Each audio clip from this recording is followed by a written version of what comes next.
हाय, माझ्या चॅनलमध्ये तुमचं सर्वांचं स्वागत आहे। तर आज मी तुम्हाला बनवून दाखवणार आहे भेंडीची भाजी, जी लहान मुलांना खूप आवडते। अशा पद्धतीने बनवली तर ती लहान मुले खूप आवडीने खातात। तर चला सुरू करूया। आता मी एक पॅन घेतला आहे, त्याच्यामध्ये तेल घातलेलं आहे। त्या तेलामध्ये मी चेक केलेलं आहे की तेल गरम झालेलं आहे की नाही। त्याच्यामध्ये मी घातलेले आहेत थोडेसे जिरे।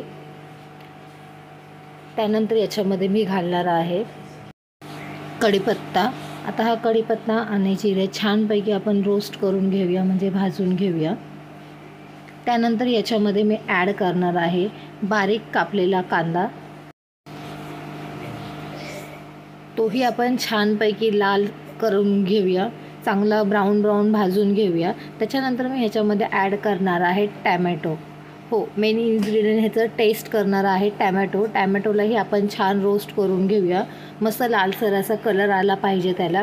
त्यानंतर ह्याच्यामध्ये मी अद्रक, लसूण आणि हिरवी मिरची, हिरवी मिरची आपण चवीनुसार टाकू शकतो। जर लहान मुलं असतील तर तुम्ही थोडी कमी टाका, किंवा तुम्ही मोठ्यांना हवी असेल तर मिरची आपण आपल्या ह्याच्याप्रमाणे ॲड करू शकतो, आपल्या चवीप्रमाणे। तर ह्याला आपण छानसं भाजून घ्यायचं आहे, मस्त ब्राउनिश असं टेस्ट, ह्याचा फ्लेवर, ह्याचा कच्चा पण गेला पाहिजे आणि असं छान स्मेल आला पाहिजे, कारण अद्रक लसूणचा छान स्मेल येतो ह्याच्यामध्ये। चांगलं भाजून घेऊन ह्याच्यामध्ये आपण आता ॲड करणार आहोत स्वच्छ बारीक कापून घेतलेली भेंडी। बारीक भेंडी करायची आहे, म्हणजे त्या भेंडीचा फ्लेवर पूर्ण त्याच्यामध्ये ॲड होतो आणि ती मस्त भाजून घ्यायची आहे। याच्यामध्ये मी भेंडी भाजून घेतलेली नाही आहे, मी डायरेक्ट कट करून तशीच भेंडी टाकलेली आहे। चांगलं सर्व मिक्स करून घ्यायचं, 1 ते 2 मिनटं चांगलं परतून घ्यायचं याला।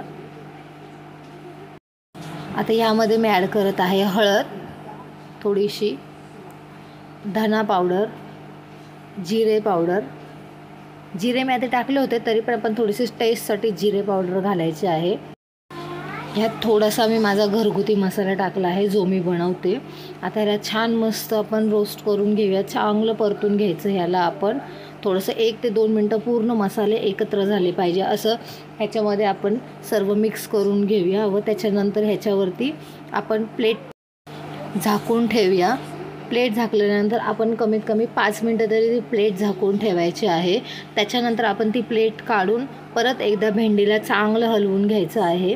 चांगलं हलवून घेतल्यावरती त्याच्यानंतर आपण ह्याच्यामध्ये ॲड करणार आहोत चवीनुसार मीठ घालायचं आहे। मीठ नेहमी शेवटी घालायचं आहे, कारण त्याची टेस्ट छान येते।